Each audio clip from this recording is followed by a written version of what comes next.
सह्याद्रीच्या कुशीत घाट माथ्यावर वसलेलं एक छोटंसं पण मनोहर गाव खिरेश्वर। मुरबाड ते जुन्नर मार्गावर हिरव्यागार पर्वतांच्या सानिध्यात वसलेलं हे गाव निसर्गप्रेमींसाठी एक स्वर्गच आहे। पावसाळा सुरू झाला की इथल्या रस्त्यांवर धुके खेळू लागतं। पावसाच्या सरी अंगावर पडतात आणि निसर्गाचं खरं रूप समोर येतं। आणि याच खिरेश्वर गावातून सुरू होतो आड्राई जंगल ट्रेक। एक असा ट्रेक जिथे प्रत्येक पावलावर तुम्हाला नवीन धबधबा दिसतो। दाट जंगल, पायवाटांवर साचलेलं पाणी आणि वरून सतत पडणारा पाऊस हे सगळं एकत्र येतं आणि एक तयार होतो अविस्मरणीय अनुभव। वेलकम बॅक टू स्प्रुटेल्स। अगदी पहाटे इथे खूपच गडद धुकं होतं, त्यामुळे आम्ही सकाळी 8 वाजता ट्रेकला सुरुवात केली। आम्ही आदल्या दिवशी संध्याकाळीच इथे पोहोचलो होतो। मुंबई आणि पुण्याहून येणारे अनेक ट्रेकर्स रात्रीचा प्रवास करून खासगी बसने इथे पोहोचतात। ते स्थानिक होमस्टेमध्ये फ्रेश होतात, मग ट्रेकला सुरुवात करतात। हे ठिकाण ठाणे आणि पुणे जिल्ह्याच्या सीमेवर आहे। आम्ही मुंबईवरून येताना माळशेज घाटातून आलो। हा घाट अतिशय सुंदर आहे। संपूर्ण घाटात जागोजागी धबधबे पाहायला मिळतात। अगदी काही ठिकाणी तर धबधबा तुमच्या गाडीवरच पडतो। रस्त्यावर दिसणारे हे छोटे छोटे धबधबे घाटाचा निसर्ग सौंदर्य अधिकच खुलवतात।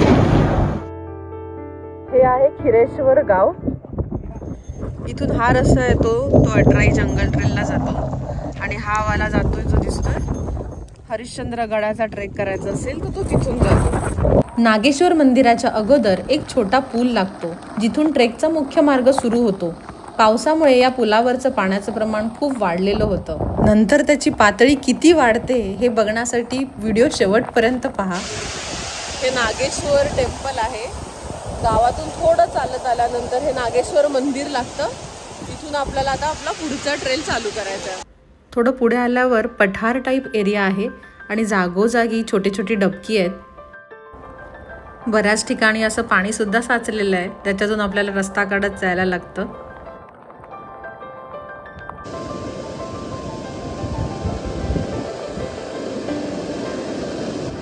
आड्राई इझी टू मॉडरेट ट्रेक आहे।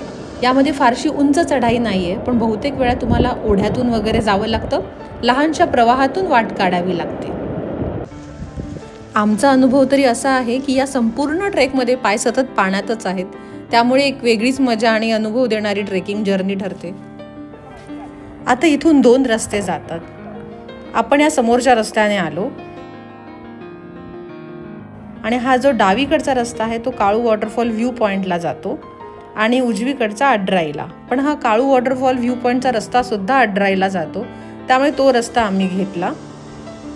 तिथून थोडं पुढे येताच लगेचच समोर एक धबधब्याचं सुंदर दृश्य दिसतं। त्याचं पाणी त्या संपूर्ण परिसरातून वाहत आहे।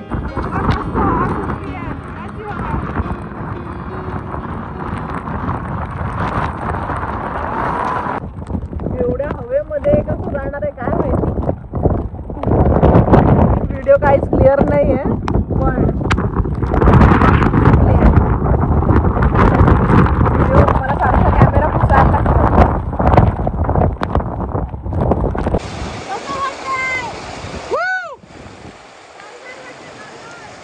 पूर्ण धबधबा असा खाली उतरतो, दिसतोय? हा धबधबा खाली उतरतो। ही व्हॅली अक्षरशः तोंडावर आपटतात मधले ड्रॉपलेट आणि थोबाडीत लागल्यासारखं लागतंय आणि या व्हॅलीतून आपण जाणार आहे।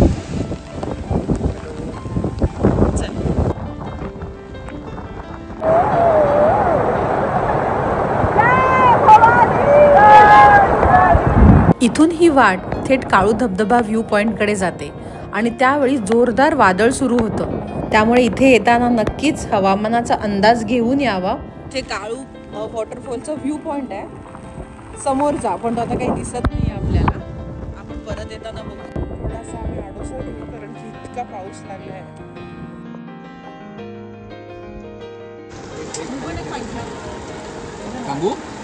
आपल्याला थोडं म्हणजे सुमारे 100 मीटर मागे यावं लागतं आणि मग माळशेज घाटातील खूप सारे धबधबे दिसायला लागतात त्या एरियामधून।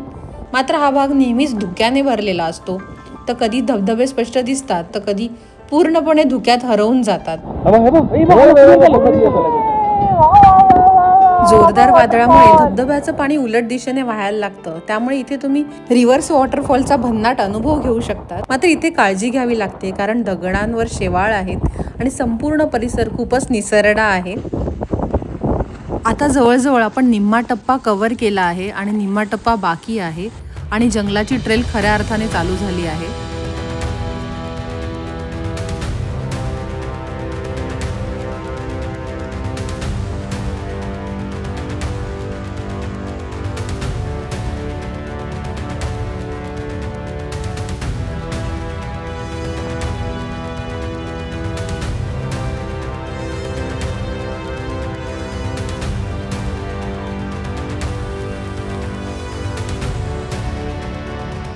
आतापर्यंतचा व्हिडिओ कसा वाटला?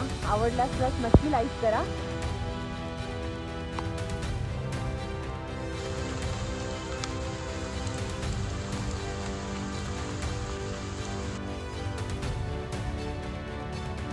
आदराई आता पूर्ण जंगल ट्रेक संपतच आलेला आहे. आपण बऱ्यापैकी टप्पा क्रॉस केला. आता अगदीच 10-15 मिनिटाचा बाकी आहे ट्रेल. नक्की लाईक करा व्हिडिओ.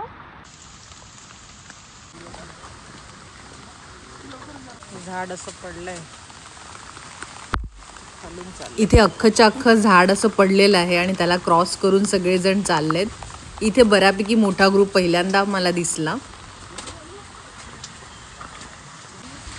पाऊस कंटिन्यूस पडत असल्यामुळे इथे पाणी साचायला लागलंय आणि सगळेजण एका रांगेत अगदी फॉलो करतात आणि मला ते झॉम्बीज सारखे वाटतात थोडेफार.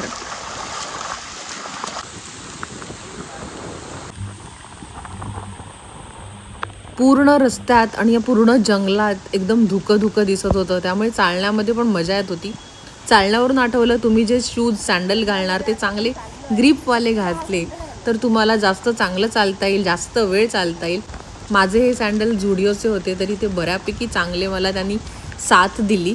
आणि तुम्ही जर इथे येणार असाल तर एक मात्र लक्षात ठेवायचं की ट्रेकिंगचे शूज पाहिजेत.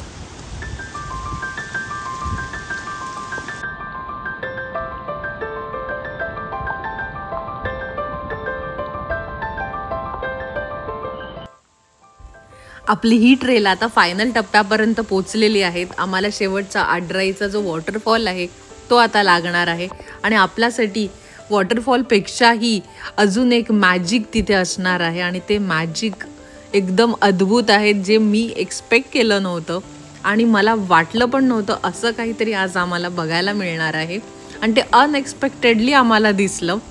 तर तुम्ही पण आता पुढे बघा.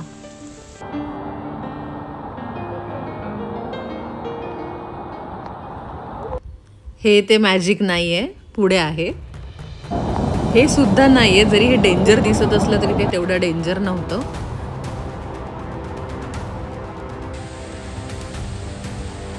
हा आहे आपला आडराई ट्रेलचा लास्ट टप्पा, म्हणजे आडराईचा धबधबा. आणि या धबधब्यावरून आपल्याला एक मस्त नजारा दिसतो. आता तुम्ही इथल्या लेफ्ट कॉर्नरला बघा, तुम्हाला थोडं धुकं दिसेल, म्हणजे तिथे काहीच दिसत नाही आहे. पण पुढच्या क्लिपमध्ये तुम्हाला असं काही दिसणार आहे की आम्ही सुद्धा असेच अचंबित झालो होतो.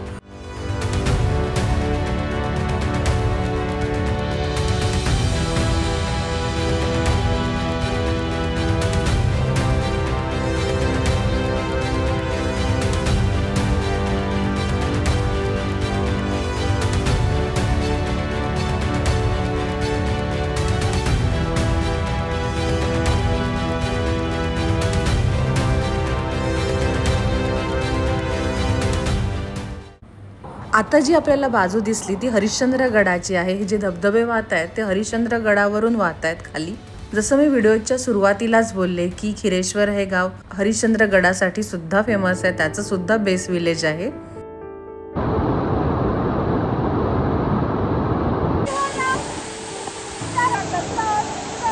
पाण्याचं प्रमाण खूप वाढत होतं. आम्ही आलो तेव्हा थोड्या कमी वेगाने धबधबा वाहत होता आणि नंतर खूप अचानक जोरात वाहायला लागला. इथे आम्ही भजी सुद्धा खाल्ली. छान टेस्ट होती भजीची, म्हणजे कांदा भजी, बटाटा भजी. आपले लोकल लोक आहेत त्यांना रोजगार मिळतो, तर हे सुद्धा नक्की करा. जिथे फिरायला जातात तिथे त्यांना सुद्धा रोजगार उपलब्ध करून दिला पाहिजे आणि आम्ही सुद्धा ते आवर्जून करतो. परतीच्या प्रवासात मी म्हटल्याप्रमाणे भरपूर पाणी साचलेलं, जागोजागी पाणीच पाणी होतं.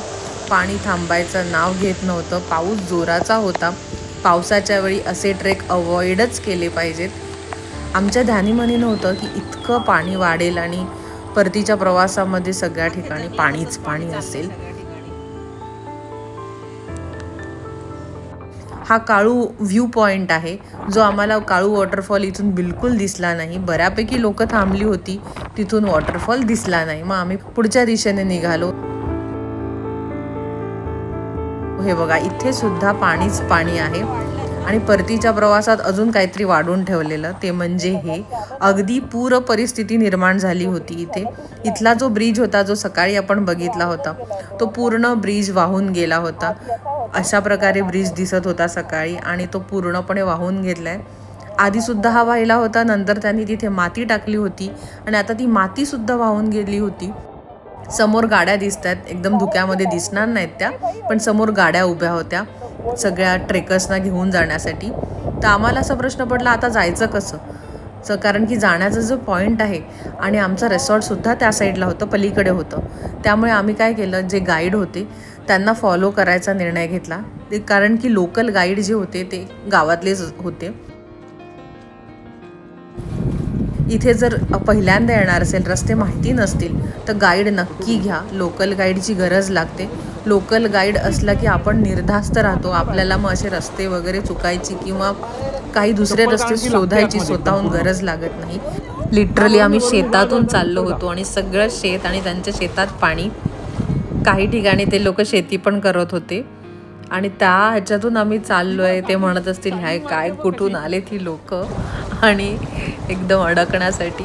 त्यांचं युज्युअल बिझनेस होता, त्यांना इतका काही फरक पडत नव्हता. तिथल्या गावातल्या लोकांना त्यांच्यासाठी हे नेहमीच असेल, पण आमच्यासाठी मात्र हे जरा खूपच डिफरंट होतं. तुफानी टाईपच होतं. म्हणजे रिअल ट्रेक बाजूला राहिला, हा वेगळाच काहीतरी आम्ही ट्रेक करून आलोय. म्हणजे जगाच्या पाठीवर कोणी असा ट्रेक केला नसेल, जिथे ऑलरेडी एक ट्रेक झालाय आणि नंतर परत त्यांच्यासाठी काहीतरी वाढून ठेवलंय समोर.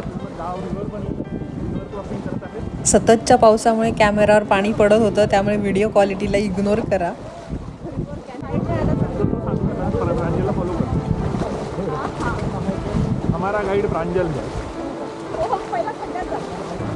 एक बोट टाकली पाहिजे होती आपण, राफ्टिंग पण केलं. तृप्ती लवकर ये. हाय हाय, ही बघ.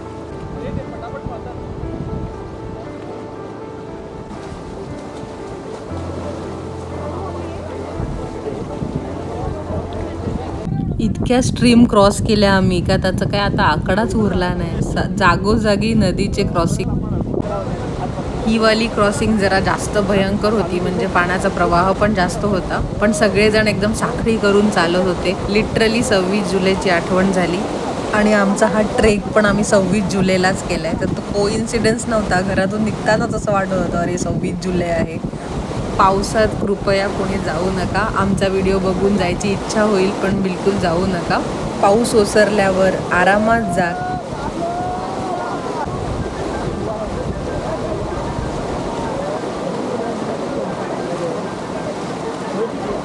ही आता फायनल स्ट्रीम आहे ना? हो, फायनल स्ट्रीम. त्यानंतर आपल्याला पाण्यात पाय टाकायचं नाही आहे. त्यानंतर ब्रिज येणार आहे सरळ. वर्षभराची आंघोळ आज केलेली आहे. फक्त एक ब्रिज कोसळल्यामुळे आपल्याला जवळजवळ 3-4 किलोमीटर एक्स्ट्रा चालायला लागलं, आणि ते सुद्धा अशा पाण्यातून. पण चांगला होता, तुफानी एक्सपिरियन्स होता हा. नाहीतरी वेगळं केलं या ट्रेकमध्ये. नुसतं ट्रेकिंग नाही केलं, रिव्हर कॅनिंग पण केलं. खूप छान एक्सपिरियन्स आहे. खूप मस्त मजा आली सगळ्यांसोबत. कसा तुझा एक्सपिरियन्स होता? पुढं मॅन्युअल चालू आली, फिलिंग आली आहे. प्रांजल, अमेझिंग. पुढच्या वेळेला पुन्हा आमच्याबरोबर या. तर हे आहे फ्लेमिंगो रिसॉर्ट. आम्ही आता पोचलो रिसॉर्टला फ्रेश होण्यासाठी. तर हे रिसॉर्ट आणि इथली लोक खूप छान होती. एका रात्रीचा 3000 रुपये इतका रेंट आहे, आणि नुसतं फ्रेश व्हायचं असेल तर ती सुद्धा फॅसिलिटी त्यांच्याकडे अवेलेबल आहे. जेवणात त्यांनी छान बाजरीच्या भाकऱ्या दिल्या होत्या आणि 2-3 प्रकारच्या भाज्या होत्या. तुम्हाला आमचा हा व्हिडिओ कसा वाटला मला नक्की सांगा. इथपर्यंत आलात तर लाईक आणि कमेंट नक्की करा. आपला नवीन व्हिडिओ भरपूर दिवसांनी आलेला आहे, तर त्याला एकदम उदंड प्रतिसाद द्या. तुम्हाला ज्यांच्यासोबत ट्रेक करायला आवडतं, फिरायला आवडतं, त्यांच्यासोबत हा नक्की शेअर करा. Thank you very much.